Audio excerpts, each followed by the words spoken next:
Your first car isn't metal, it's a diary with wheels, and you feel it in your chest the moment someone says, "Just sell it."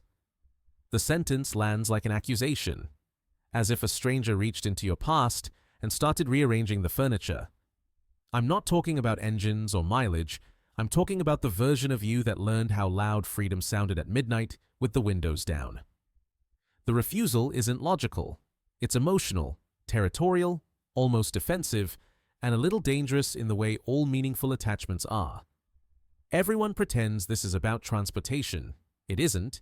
It's about identity welded to an object that watched you become someone. Selling it feels like shredding proof that you existed before meetings, before rent, before the polite mask you wear now. That car remembers the way you laughed when you still believed the future was generous. Letting it go would mean admitting that the raw, reckless person in those seats was only a temporary guest. Beneath the paint lives something heavier.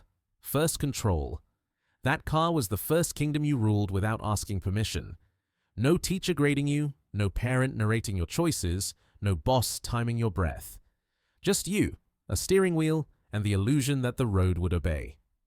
Keeping it is how the nervous system remembers power before life negotiated you into smaller shapes. You don't preserve a vehicle, you preserve the feeling of being unedited and unafraid. Then ego arrives dressed as nostalgia.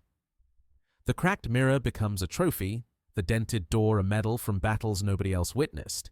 You tell breakdown stories like veterans polishing legends, exaggerating the storms because they prove you survived something. Refusing to sell becomes a quiet rebellion against the adult religion of upgrades and replacements. The car stands in the driveway like evidence that some wild chapter of you is still breathing, refusing to wear a tie. Pause for a second. If this is scratching an uncomfortable nerve, you're exactly the mind this channel talks to.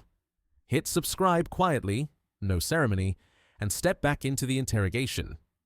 Most people click away right here, just like they click away from the decision about that car. They'd rather polish the memory than face the mirror. Staying means admitting there's psychology hiding in your garage, and you're brave enough to open the door. Look at the personality cluster that usually parks beside that car.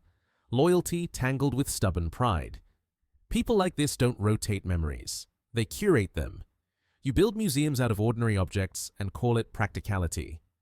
The steering wheel becomes a confession booth where you rehearse conversations with versions of yourself you never invited to adulthood. Sentimentality isn't soft here. It's armor, a way to keep the world from revising your story without consent. But there's a shadow you avoid naming. The car also guards the season before responsibilities colonized your spine and taught you to calculate every dream. Selling it whispers a cruel possibility, that freedom might have peaked early. So you keep the keys like a talisman against that suspicion, against the fear that your bravest self is already archived under dust and unpaid parking tickets. Almost unbearably honest, isn't it? Psychologically, the refusal is a wrestling match with time. Every scratch argues with the mirror, telling you you're older than you planned. The first car freezes a chapter where mistakes were affordable and identities were flexible. You maintain it the way monks maintain rituals, changing oil like lighting candles, hoping maintenance can negotiate a secret loophole in the contract of growing up, as if loyalty to an engine could bargain with gravity. It also becomes a tribal signal. Only certain people understand why you pour money into a machine worth less than a phone. At late-night drives and greasy meetups, you find siblings who speak the same mechanical dialect. The car filters relationships with brutal efficiency, separating those who value stories from those who worship spreadsheets. Around it, you feel recognized without explaining yourself, which is rarer than any rare part you've ever hunted. And here's the cruel twist.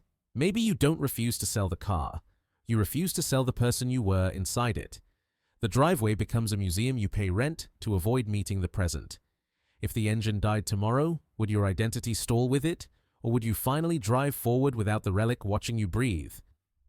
Tell me in the comments, what are you really protecting, the car or the ghost?